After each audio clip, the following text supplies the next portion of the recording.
हिंदू मान्यतेनुसार ब्रह्मदेवाने चैत्र शुद्ध प्रतिपदेला सृष्टीची निर्मिती केली. म्हणून प्रतिवर्षी वसंत ऋतू पुण्यकारक अशा चैत्र महिन्यात नवीन वर्षफल श्रवण केले असता सर्व पातकांचा नाश होऊन आयुष्य, यश व लक्ष्मी यांची वृद्धी होते.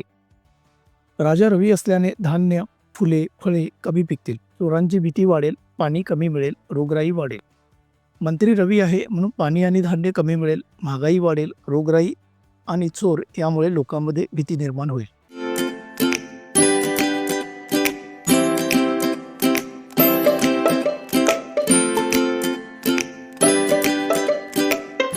श्री गणेशाय नमः. श्री सरस्वतये नमः. अथ समस्तर फलम. प्रारंभी श्री गणेशाचे स्मरण केले असता सूर्योदय होतात ज्याप्रमाणे तिमिर समूहांचा नाश होतो त्याप्रमाणे सर्व विघ्नांचा नाश होतो. म्हणून सर्व कार्याची सिद्धी होण्याकरिता श्री गणपती, ब्रह्मा, विष्णू आणि महेश्वर यांना नमस्कार करून संवत्सर फल सांगतो. नवीन वर्ष सुरू होते त्या दिवशी घरोघरी ध्वज, गुढी व तोरणे उभारावीत. अभ्यंग स्नान करून ब्राह्मणासह देवांची व गुरुची पूजा करावी. स्त्रिया व मुले यांना वस्त्रालंकाराने भूषित करून उत्सव करावा. ज्योतिषाचा सत्कार करून त्यांच्याकडून वर्षफल श्रवण करावे, म्हणजे हे वर्ष लाभप्रद होईल. प्रथम मंगल स्नान करून अमृतापासून उत्पन्न झालेल्या कडुनिंबाच्या कोवळ्या पानांचे चूर्ण करून भक्षण करावे, म्हणजे व्याधींचा नाश होऊन सुख, विद्या, आयुष्य व लक्ष्मी प्राप्त होतात. मिरे, हिंग, मीठ, उवा व साखर यांच्यासह पुष्पासहित कडुनिंबाच्या कोवळ्या पानांचे चूर्ण चिंचेत कालून रोगशांती होण्याकरता भक्षण करावे. पंचांगस्थ गणपती, ब्राह्मण व ज्योतिषी यांचे पूजन करून याचिकांना यथाशक्ती दान देऊन संतुष्ट करावे.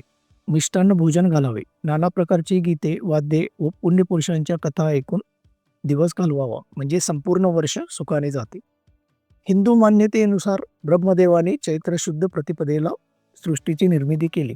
म्हणून प्रतिवर्षी वसंत ऋतू पुण्यकारक अशा चैत्र महिन्यात नवीन वर्षफल श्रवण केले असता सर्व पातकांचा नाश होऊन आयुष्य, यश व लक्ष्मी यांची वृद्धी होते. वर्षाच्या राजाचे फल श्रवण केले असता वैभव प्राप्त होते. प्रधानाचे फल श्रवण केले असता कुशलता प्राप्त होते. धान्यशाचे फल श्रवण केले असता लक्ष्मी स्थिर होते. मेघाधिपतीचे फल श्रवण केले असता वाणी सुरस होते. रसाधिपतींचे फल श्रवण केले असता धार्मिक बुद्धी स्थिर होते. धान्याधिपतीचे फल श्रवण केले असता दीर्घायुष्य प्राप्त होते. वर्षफल श्री विश्वावसू नाम संवत्सर शके 1947. विश्वावसू संवत्सरात पाऊस थोडा पडेल, पिकांची आणेवारी कमी राहील, रोगराई वाढेल, धनसंपत्ती कमी होईल. राजा रवी असल्याने धान्य, फुले, फळे कमी पिकतील, चोरांची भीती वाढेल, पाणी कमी मिळेल, रोगराई वाढेल. मंत्री रवी आहे म्हणून पाणी आणि धान्य कमी मिळेल, महागाई वाढेल, रोगराई आणि चोर यामुळे लोकांमध्ये भीती निर्माण होईल. मेघाधिपती रवी असल्यामुळे पाऊस तुरळक पडेल, धान्य आणि फुले कमी मिळतील, चोर, उंदीर, रोगराई यापासून लोकांना त्रास होईल. खरीपाचा स्वामी बुध असल्याने पाणी विपुल प्रमाणात मिळेल, धनधान्य आणि संपत्ती वाढेल, लोक सुखी व समाधानी राहतील. रसांचा अधिपती शुक्र आहे म्हणून मीठ, ऊस, तीळ, जवस हे पदार्थ थोडे होतील, मात्र पाणी मुबलक मिळेल. रब्बीचा स्वामी चंद्र असल्याने पाऊस चांगला पडून दूध, फुले, फळे यांची समृद्धी होईल, लोकांची संपत्ती वाढेल. निरसांचा अधिपती बुध असल्याने पाचू वगैरे रत्ने व कडधान्ये विपुल होतील. राजादी फलांची व्यवस्था. राजाचे फल सौराष्ट्र, काठेवाड, पंजाब, उत्तर प्रदेशचा ईशान्य भाग, वराड, विदर्भ, दिल्लीच्या पूर्वेकडील प्रदेश आणि पाटणा इत्यादी ठिकाणी. प्रधानाचे फल बंगाल प्रांतामध्ये, मेघाधिपतीचे फल बिहार व जबलपूरच्या बाजूस, तसेच गंगेच्या दक्षिणेस व गंगा आणि शोण यांच्या संगमाच्या पूर्वेस.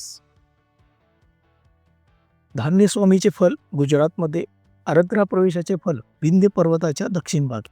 रसाधिपतीचे फल कोकण, मध्य प्रदेश आणि राजस्थानमधील भूभाग.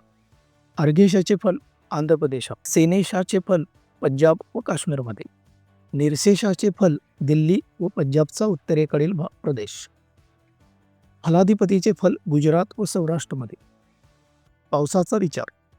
आरद्र प्रवेश ज्येष्ठ कृष्ण द्वादशी रविवारी 22 जून 2025 रोजी सकाळी 6:19 सूर्य आरद्रा नक्षत्रात प्रवेश करतो. त्याचे फल लोकांमध्ये सुखसमाधान वाढेल, जनावरांना त्रास होईल, रोगराई वाढेल. यावर्षी निलक नावाचा मेघ असल्याने पाऊस चांगला पडून धनधान्य मुबलक होईल.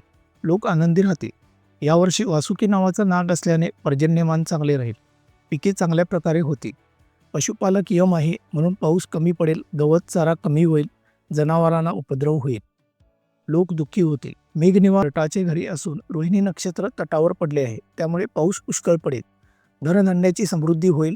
यावर्षी 2 अडक म्हणजेच पर्जन्यमान साधारण असून यापैकी 6 भाग नद्या व पर्वत यावर आणि 4 भाग भूमीवर याप्रमाणे इंद्र वर्षाव करेल.